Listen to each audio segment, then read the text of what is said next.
What's up, YouTube? I'm Super Dan Shoeman. I'm back with another video today. I need to get this shirt out of here. It's been in here since February. I'm recording this. I don't know when you're going to see it, the video, but I'm recording this in October, mid-October. And this shoe, I don't know, came out a few weeks ago. But like I said, I don't know when you're going to actually see this, but this is a few weeks old, and this was February, 8 months old. Actually, more than 8 months old. I probably ordered this in January, and we'll talk about it more in a second. Before we go any further, though, a word from our sponsor. Hey, who's our sponsor? Jesus. Actually, Jesus has nothing to do directly with this story. So I mentioned it in a previous video. I will have absolutely posted this previous video, but has been watching a certain person on YouTube, watching their sermons, and a lot of the stuff's been really weird. And I said this also in that video. I take a lot of what I bring to y'all from what I hear from other people, or what I hear in sermons, what I hear in devotionals, and what God speaks to me at that time, what it speaks to me out of God's living word at that time. And this was a really big one. And the lady that she watches is all over the place and just kind of like, what did you just say? Many times. But anyways, this was a 3-part, and they're over an hour apiece series on Jonah. Jonah and the whale is a story that a lot of people have heard. Jonah gets swallowed by a whale or a fish or some kind of an animal while he's at sea and spit up back on the land 3 days later. And that's the part you've already heard. You've heard that before. Most people have heard of it, at least. But let's go back a little bit further. Jonah, the reason why he was swallowed by the whale, why he was at sea to begin with, is because God had told him to go to Nineveh, and he needed to go preach to the Ninevites, the people that were there who were corrupt. There was a lot of bad stuff going on there. I don't remember exactly what the bad stuff was, but a lot of bad stuff going on there. And he needed to go tell them God's word and have them repent, because, that's what God asked him to do. And he didn't want to do it. Why would you not want to go save a group of people, Peyton? Potentially. I'd probably be scared. Yeah, I don't think he was scared. No, he wasn't scared. Nervous, like what the, okay. He didn't like them. He's like, they don't deserve to be saved. I'm not going there. Well, so he's like, not only am I not going there, I'm going in the opposite direction. So he went in the opposite direction, and he's trying to get away from God's calling for him. And and one of the questions that the lady asked was like, what is this whole book about? And a lot of people would think this book's about, and I would have thought this many times, but I would have been wrong. It is in a way just not really right. That the book is about how Jonah messed up and kept going against God, but God still forgave him. And that is and it's also like a story of how not to be, which I think a lot of books in the Bible, stories in the Bible, give us that impression. But really, just like every book in the Bible, it's not about Jonah. Who's it about, Peyton? Jesus. God. But yes, Jesus, same thing. You're absolutely right. It's not about Jonah and what Jonah was doing. It's all about what we need to focus on and learn from it is about what God was doing.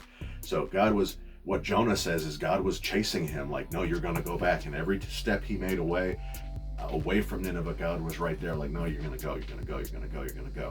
And he was mad at God. He didn't like that God was like, no, you're going to go, you're going to go. He was like, no, I'm not going. So bad that he's like, all of this stuff happened. And he just continuously was like, no, I'm not going. These people don't deserve to be saved. I'm not doing it for them because I don't like them. They deserve just to die. Just destroy them. And what you end up seeing about this story after you read it and after somebody maybe tells you, because it's harder to see, is that I were saying this earlier. Jonah felt that they weren't deserving of being saved. They weren't deserving of having God. That whole time, Jonah was running away from God, thought that God was pestering him and like on his nerves the whole time. He was getting frustrated with him, frustrated with God. And the whole time that Jonah was saying, no, they don't deserve it. What God was saying as he was following Jonah that whole time was, actually, you don't deserve it either. Yeah. But I'm right here, and I'm never going to leave your side. Man, it was like, when I heard her say that, it brought this whole thing back. Like, there's a couple other good stories that I want to talk to you about Jonah, and I'll talk about it sometime. But it's like, we sit around thinking like, man, these other people just don't deserve to be saved. And the way Jonah saw it was God was pestering him with that and like trying to force him to do something. No, it wasn't about God forcing him to do something. It was about God showing him eventually at one point oh God, you were just following me, trying to save me, just like you were trying to do with Nineveh. And in the eyes of God, our sin is our sin, whether it's little, whether we think it's little or big, and we've all fallen short of the glory of His glory. So we all need Him the same way. And the way that God was chasing after Jonah was the same way He was chasing after Nineveh. So I don't know. It was a great story. It was like almost a 180 from what you were thinking that where it was going. Then it's like, no, it's about God, and it's God's character to keep running after us. So, all right, let's get into these shoes and this shirt. All right, this was shipped at the beginning of February 2023. That means that I probably purchased it. I could have even purchased it in 2022, and it's now October. See what that Cactus says? Jack. Cactus Jack. I'm gonna try not to rip this bag up too bad, but looks like actually I must rip this bag up, so never mind. I can cut it and get it a little bit straighter. You keep it nice, so if you have to return it. No, I can't return it. I've had it for a year. For 8 months at least. All right, these went with a shoe that looked like this. The Phantom Jordan 1 Travis Scott. I actually got the Phantoms over here somewhere. I can't ever remember where anything is. When I want one to see one particular thing, I can't find it. I think it was in just a black box. But anyways, let's look at the shirt. We have... Is there a design here? Yeah. No. Yes, there is. Oh, not where you like.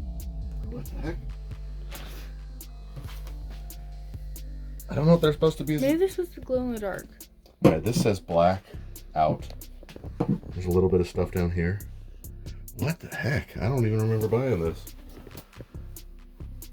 But you can see this design a little bit more. Yeah, there, you can definitely see that one. And that says blackout party. Yeah. Blackout party. No, that's an R. R-E-A. This word? No. Party. This is party. Ready, really. Really? Yeah. What is this letter? A T? Reality? Yeah, maybe reality. Blackout reality? Oh, blackout reality. Okay. You say so. This is really weird. Huh. Oh, this one has some color. I knew it was going to be black, but I didn't know it was going to be that much black. Anyways, I'm a little disappointed with that. I don't know. Oh, you can see it better down there. I don't know. But the reason why I've decided to open that shirt with this shoe is that this was hypey-ish, starting to get hypey-ish. Yeah, that thing. This is Oh. 1945? It was starting to get hypey-ish, and the reason why it was starting to get hypey-ish is because it was reminiscent of one of the older Travis Scott releases, the Mocha, the Travis Scott One High Mocha. Reminiscent. It really doesn't look like it, but I can understand why people would think that, although I don't really think it. This is a colorway that I'm probably going to keep. It's just a really versatile colorway. It's not like I need any more Jordan 1s. I've got, 5 up there, 6. I think that's it. But who knows? There could be another Jordan 1 in one of these boxes over here. So let's take a look at these. This is the Air Jordan 1 High OG, Retro High OG, black metallic gold Palomino. Palomino, there's barely any gold. The Palomino. There's no gold. Yeah, I know. That's the gold. It's not really gold either. Yellow. So Yellow. why I like this is I do like the colors. I like the color blocking. But this brown leather, I think is just great. It's a really nice feeling leather. It's not like super suede-y with a bunch of movement like the Travis Scott's, but there is a little bit of movement in there. But it's short. I mean, it's a nubuck, I guess. But I really like this brown leather. I like the color of it. It's like a boot type brown leather. Yeah. I like the cream color. Like these bad boys. Yeah, it's ish. This is the most comfortable shoe I've ever worn in my life. Really? And I wore them for probably 6 years or so straight, and I wore them a lot. The insoles were completely squished, even though they had really nice insoles. The outsole was getting worn funny. They're waterproof. They were waterproof. I tried to re-waterproof them, but anyways, most comfortable shoe I've ever worn, which is surprising because it's a boot, but they're really comfortable. So back to these. like I said, I like this leather. It's like a, how would you describe that leather on the boot? Not outdoorsy, because outdoorsy and maybe not even durable, Yeah. but something like durable. Like, I don't think this leather is very durable, but like a hardy man's leather. Yeah. Like a man's leather. I think that's what it is. It's like a man's leather shoe. The brown is. The black is just normal leather, black leather you see on most Jordan ones. It's a little softer than some. So I feel like I gotta keep these. Would you wear these? Do you want to wear them, or you're just like, whatever? I think I would wear them especially for fall. Yeah, it's fall. It's a very nice fall and winter color. So and I think these are going for not much over retail now. I actually traded Miguel. I think I traded him the Amamiya Airship ones for these, which were going over retail, but retail was less than these, and these were going just slightly over retail. So it was a pretty even trade. But I really like these. You can't smell nothing. I can't. It's just mainly just glue. But I do like these. I'm normally not a huge fan of the vintage colored midsole. I don't hate it as much as I don't dislike it as much as I used to, but I'm not a huge fan of it, but I think it goes here. It goes way better than white would. Looks really good. I feel like white would be too bright. Yeah, white's too bright. One of them is too bright. Just seems like it ought to have an off-white midsole. I don't know. Maybe not. All right. I think that's all we got to say about these. I like the box. Payne likes the box. She was underwhelmed by the shoe because she wished it had more gold. Pretty sure that's the only gold. Oh, no, there's a little bit more gold. Is it real gold or yellow? It's real gold, 24 karat. These shoes are actually worth $27,000. No, like this looks like it's just the color. same color. It's not a real gold. So like that's a pretty gold. Your face was glowing on that. my face just glows. No, look at it again. My face it was just really glowing. When I did this, you know? Yeah. That's Right. just lame. But I think this is one that I'm going to keep. I don't think this one has anything to do with the way I acquired it. I did go for these on release day through sneakers. Might have entered some store raffles. Went through on sneakers with probably just one account. Didn't get them. So I'm glad that Miguel didn't want them, and he did want the airships. Airships are re-releasing though next week. This is now the middle of October. They're re-releasing on Amamiya website next week, which I'm probably not going to go for them again. But I had what he wanted. He had what I wanted. So maybe there's has something to do with the way that I got them, which I talked about in the last video, in the Yeezy video.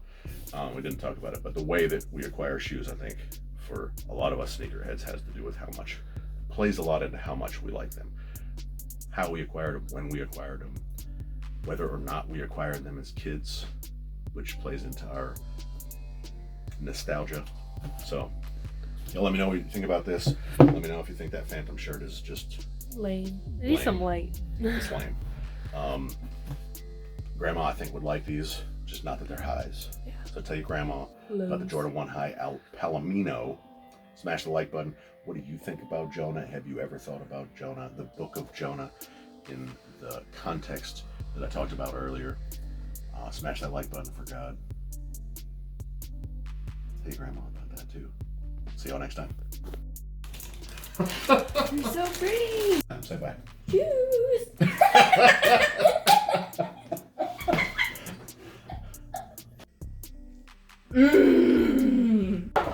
Ah! Shoes. And I like shoes. Fire! It's so cute.